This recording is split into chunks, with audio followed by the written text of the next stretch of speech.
up. So I'm just going to quickly jump into our intros, starting with Amy Hsu, who is one of our very, very gifted investigators in our research institute. She's actually the director of our Center for Individualized Healthcare and a real expert with respect to using data in a way that can change and impact the care that we're providing.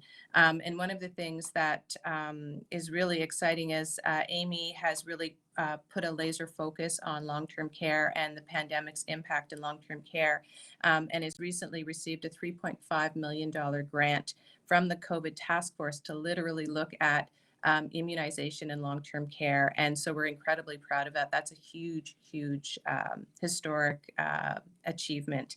And then we have Dr. Liz Mugga. She's part of our family health team, a very active investigator and assistant dean in the faculty wellness program at the University of Ottawa. And if that wasn't enough, she's also the president of the Ontario College of Family Physicians, an extraordinary voice for women leadership, for physician wellness, and a real advocate for our patients. We really admire your work. And then we have Anne-Laure Grenier, who is a coordinator of the Quality Resident and Family-Centered Experience in our long-term care programs at Bruyère. I was actually saying before that she's kind of the nucleus of the long-term care center, in that she's a resource to families and staff and residents, and she's just a go-to. She's been an incredible dynamo through the pandemic. And for those of you who aren't aware, we were hit very, very hard in the first wave in long-term care. So we really wanted to get her reflections and her perspective uniquely from that.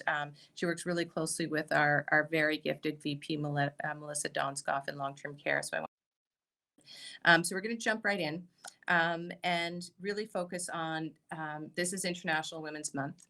And I'm going to kick it off with you, Liz. What does it mean to you? Can everybody hear me okay?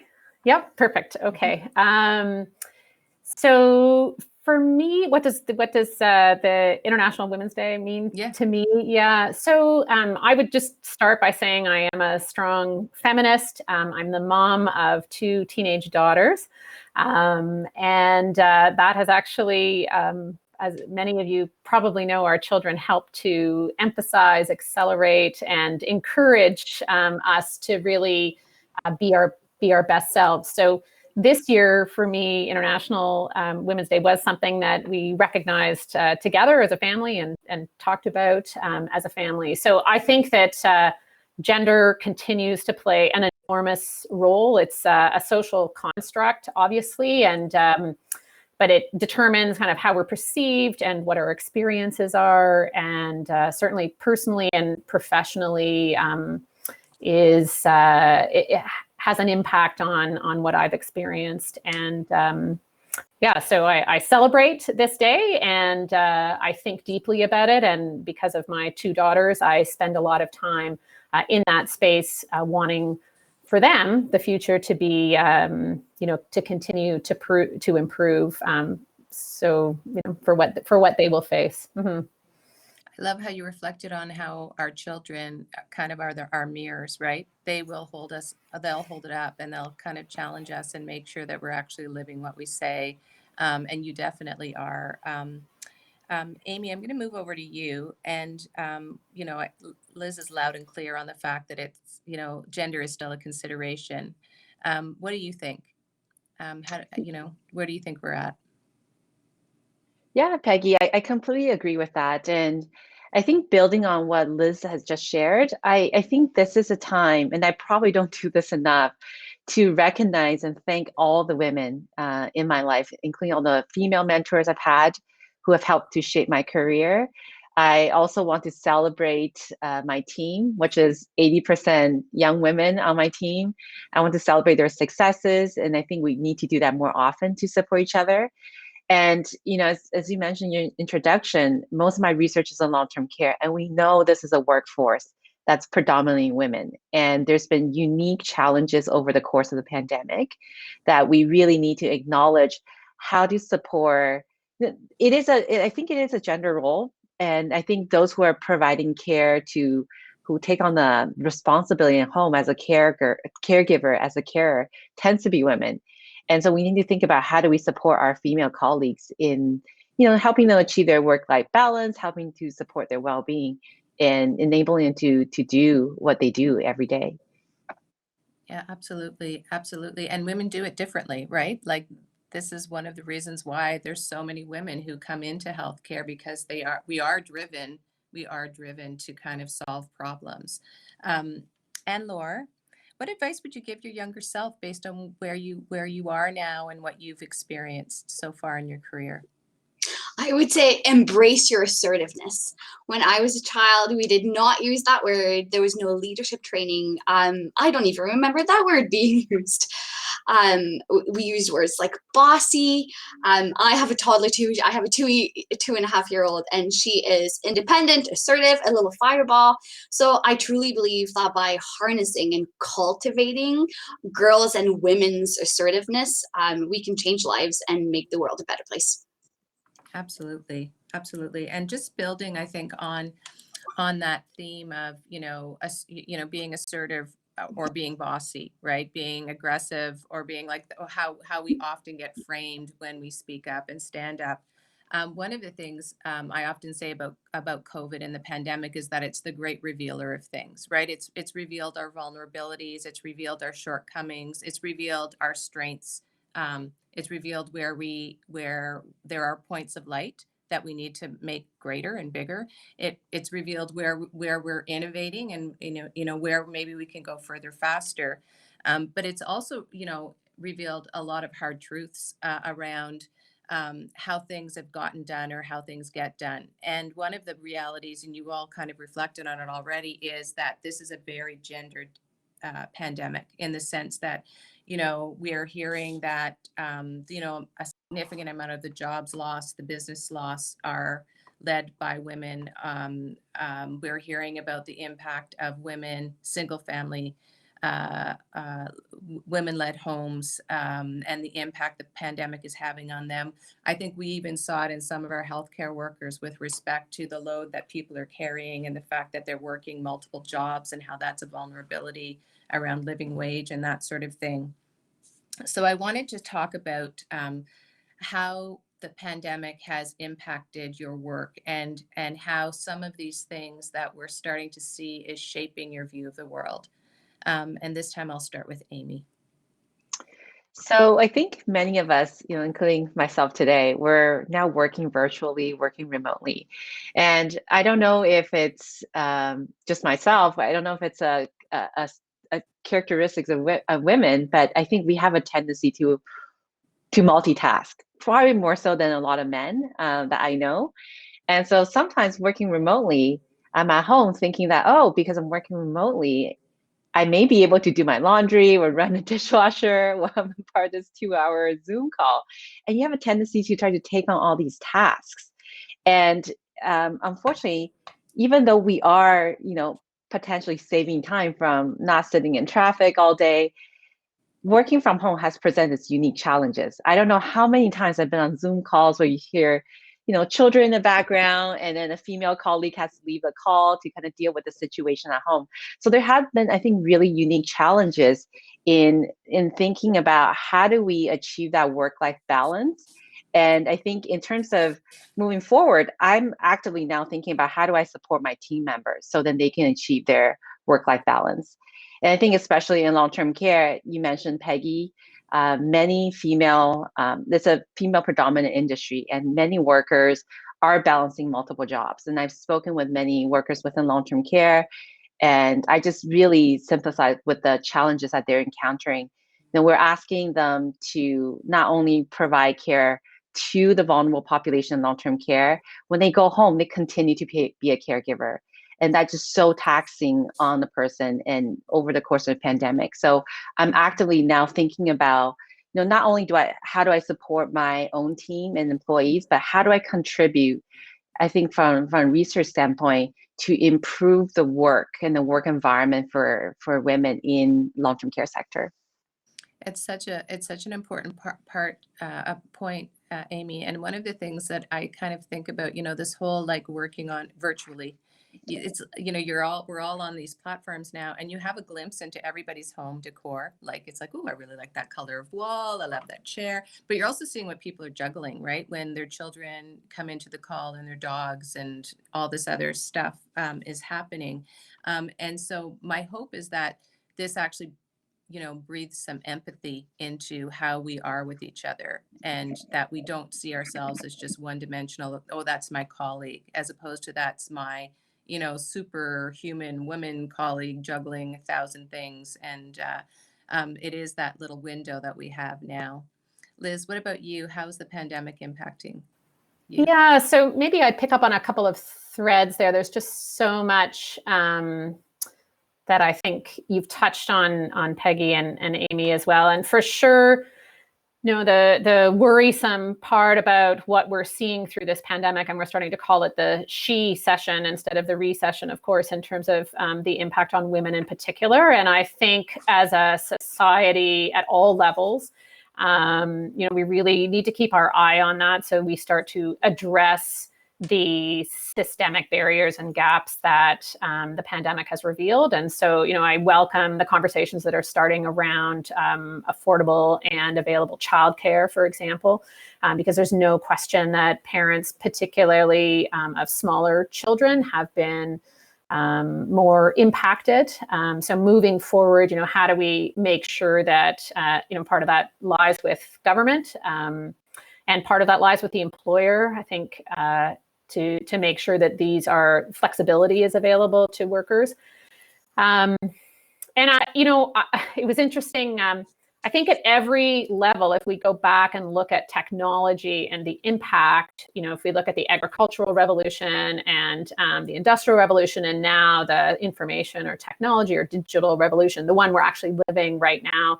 I mean, unfortunately for women, each of those moments around technology has had an impact that has been definitely negative on women. So I think we're in it. We see it.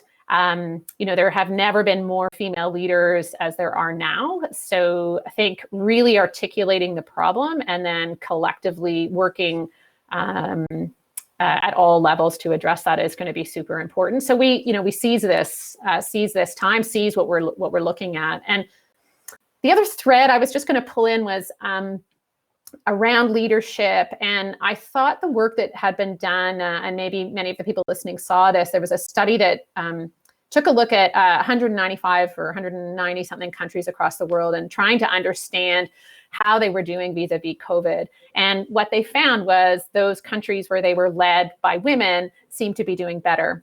And it wasn't just that one female leader, it represented that there was very senior, leadership at the highest level of government. There were women, often they were surrounded by female leaders elsewhere in that workplace. But I think it shines a light on a style of leadership that is compassionate, that is empathic, that really focuses on communication, how successful that can be. And so I think those are great lessons for us to take as female leaders. And I don't think those are qualities that have to be gendered moving forward. But it would be another, I think another lesson for me personally that I have drawn from this pandemic. Absolutely, Liz. And it's like a lesson that women can give, right? You're right. It doesn't have to be women, but women have to actually teach those pieces and put a spotlight on those pieces. Who during the pandemic didn't go, I want to go live in New Zealand, right? Like look at what's going on there. They had a barbecue a couple of weeks ago with the Prime Minister, right? And it's interesting in Canada how our Prime Minister kind of handed the keys over to our female Deputy Prime Minister, Finance Minister, in many ways. And if you look at some of those big government responsibilities over the pandemic, they have been led by some pretty extraordinary women. So, I think we are making some progress for sure. And Laura, how about you? Like, what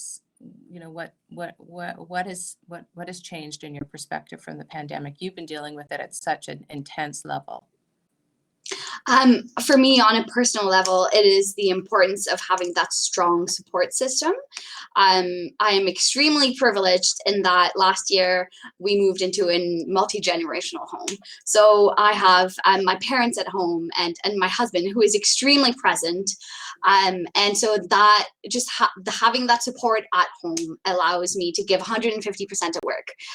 So to come in on weekends and stay evenings, but also realizing how extremely privileged I am to be in that situation, and that many women don't have the fortune to have the same to be in the same situation and to be able to have that support system.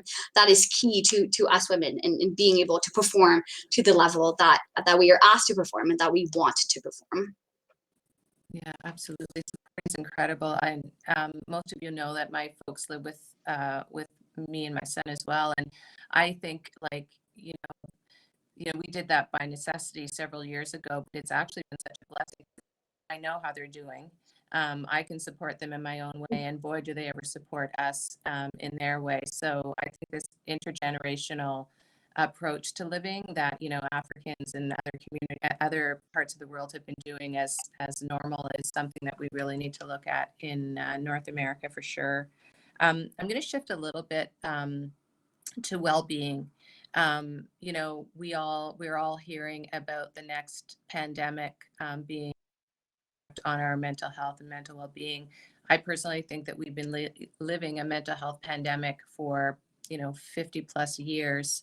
And, you know, it's taking like a crisis to get some focus on it. We talk a lot of good game about mental being. I don't know that we've really integrated the mind with the body. And I don't know for sure we haven't invested some lessons, some things that you think we need to focus on kind of with respect to well-being and wellness. And Laura, I'll start with you this time.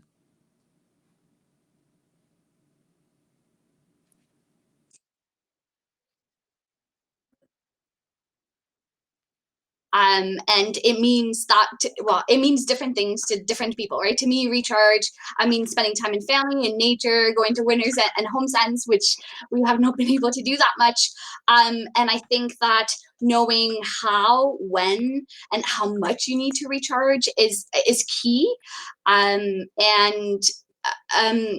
Right, I find that lately it is taking longer and longer to recharge my batteries, and my batteries deplete even faster. And recognizing when you need that family time or that hike it is really key in being able to continue showing up in your family and in your work.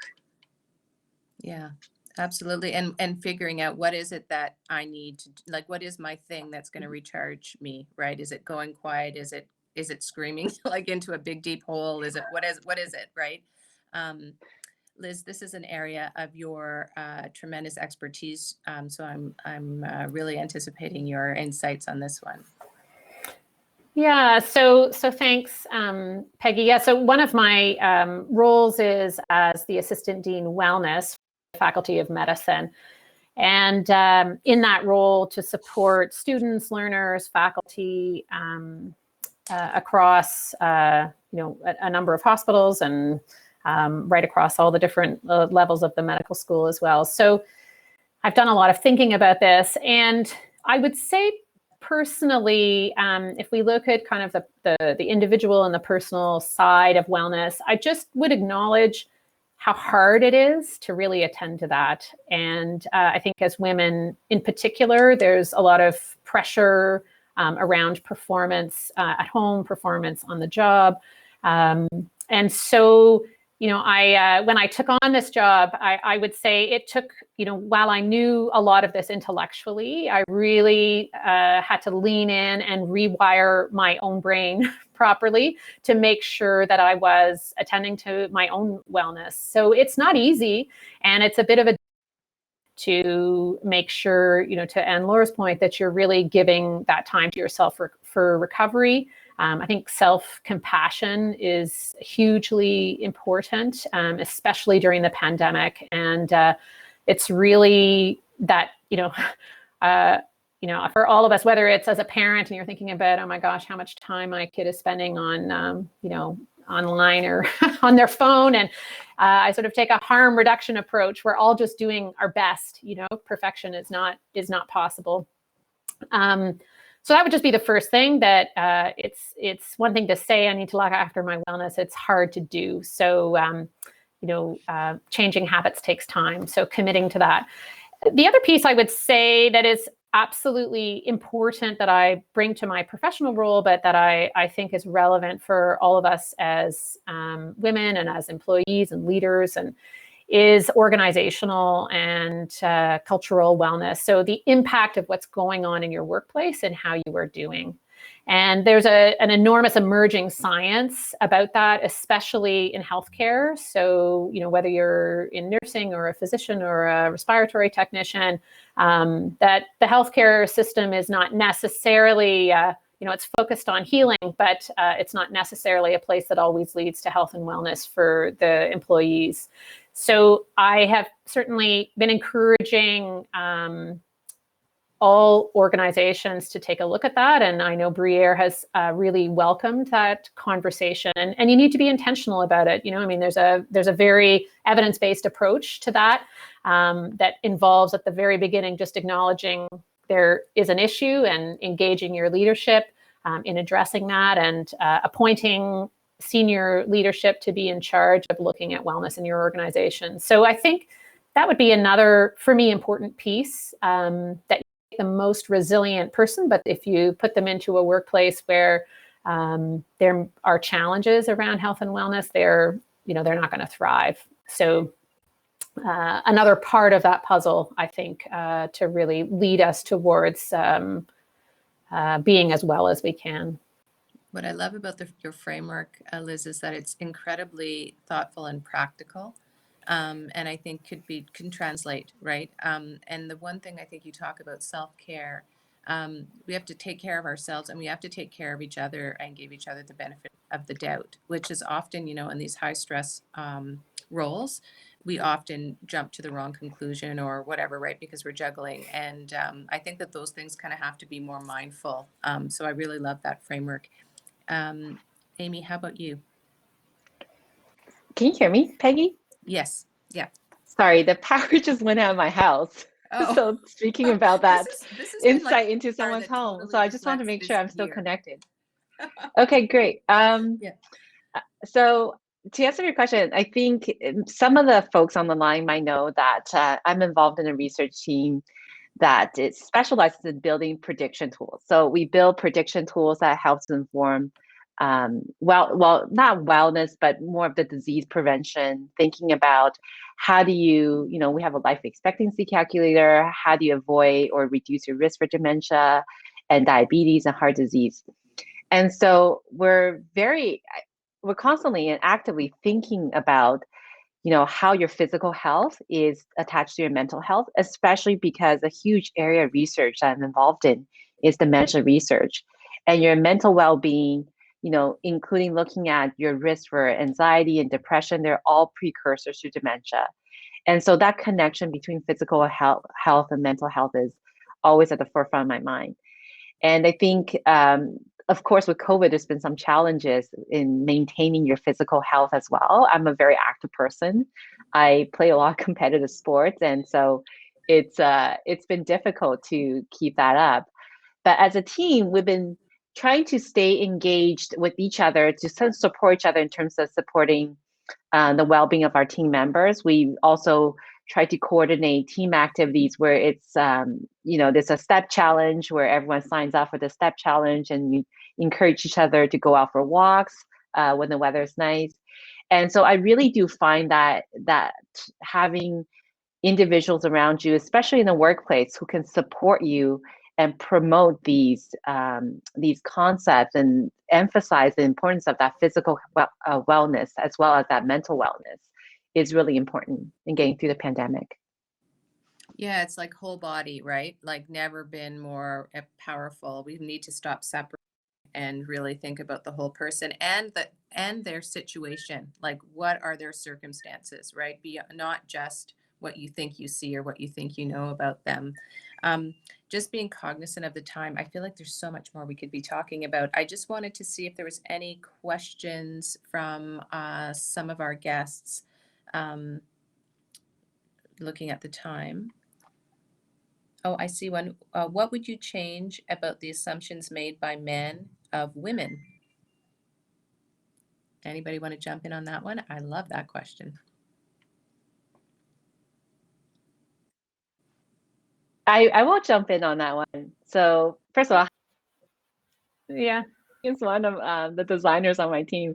That's a great question, Shane. I think on the flip side, we also want to think about what can we change about women's perception of men, and especially in this. I think over the course of the pandemic, I have been so fortunate to have great mentors for both uh, men and women in guiding me in terms of my career, in terms of helping me find my work-life balance. And I think sometimes women are, I think Anne-Laure touched on this earlier, you're either on the spectrum of, you're reserved, you're shy, you're quiet. And so they may be afraid to speak up especially in a large group meeting environment. And I think often that is interpreted as maybe the person didn't have anything to contribute. And especially when you're looking at someone who's maybe a junior faculty, they might have a harder time to jump into these conversations.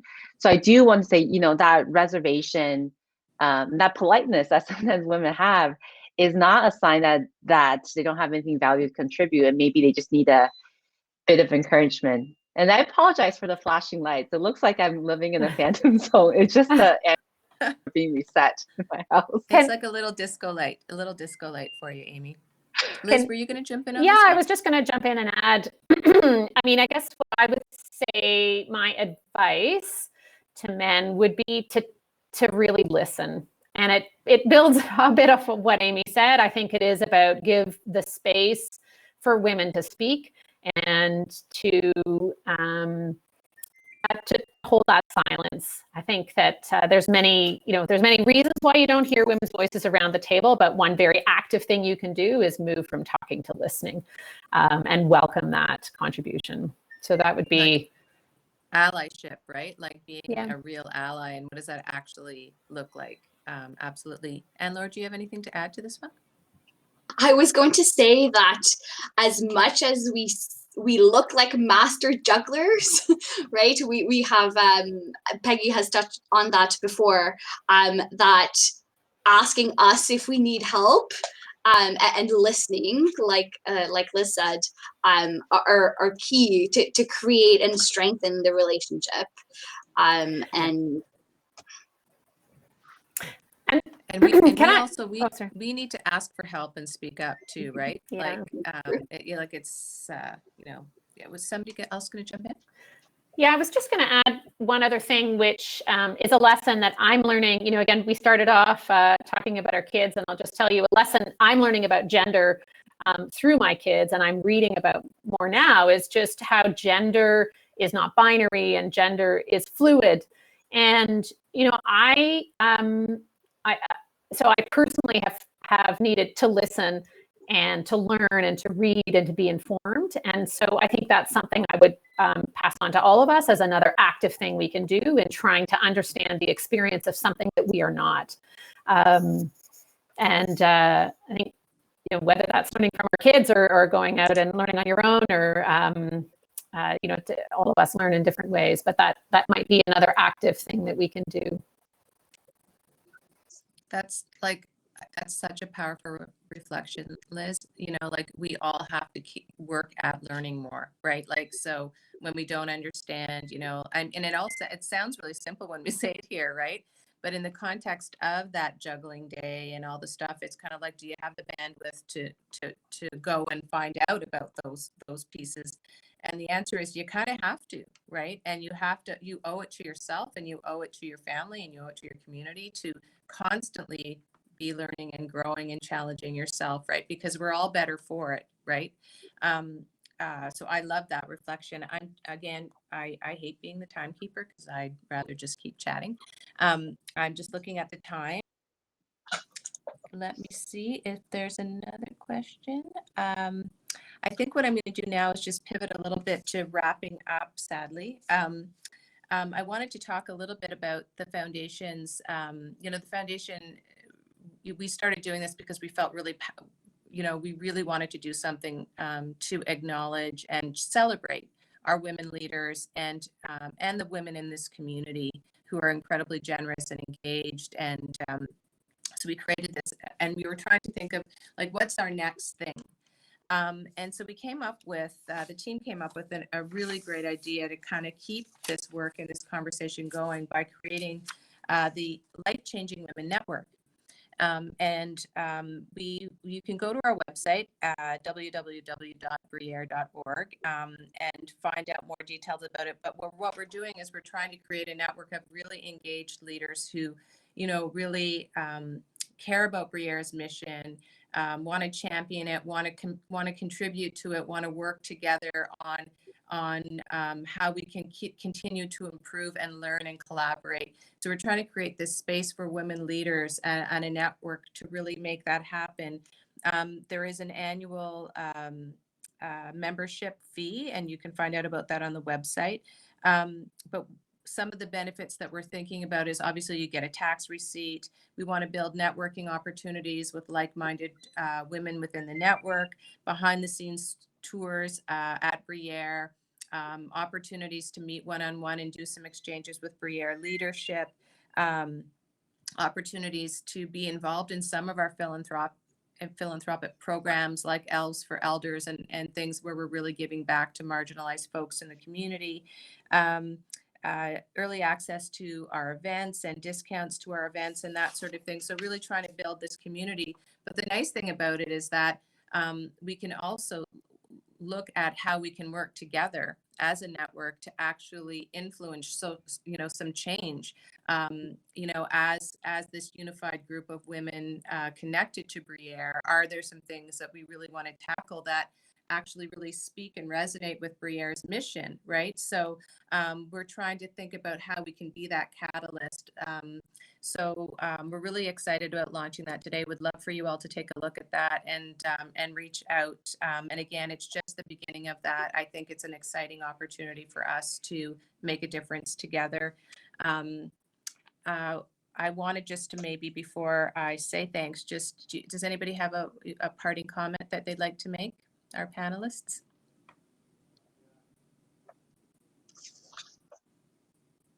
Maybe I just give a shout out to the two things. One is just the importance of connection between us as women, and the need to have that, and just, I think we talked about mentorship, but I actually think the peer-to-peer connections that we have, how important those are.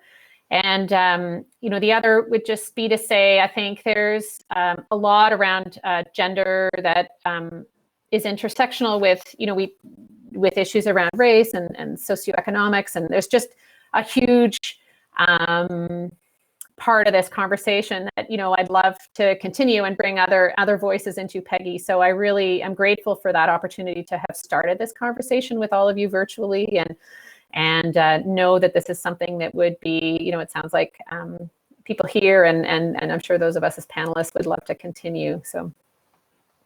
Yeah, now I'll add to that. Go ahead. Go ahead, Amy. Amy, go ahead. Oh, I was just going to add to that and say, I think having a network is so important. I think having not just mentor, I think as Liz has mentioned, colleagues who will support you and really enable your best self, your personal life, in your professional life. It's so important. I definitely have benefited from many mentors, and as I mentioned, men and women who have encouraged me to step up and be a leader within long-term care research. And, I hope to be able to offer that to, our younger trainees and our emerging leaders within our organization, within our sector, that I would be able to offer that support. So I think that network is such a great idea, Peggy. It's awesome. Yeah, I think the team really is hitting on something that has tremendous potential. And Laura, do you have anything you want to part on?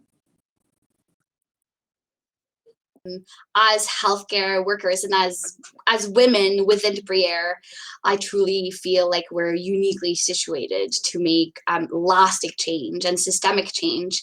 Right, we've heard time and time again during this webinar and during this whole pandemic how and long-term care has been front and center, and we know how much we have sacrificed and how much we're continuing to sacrifice.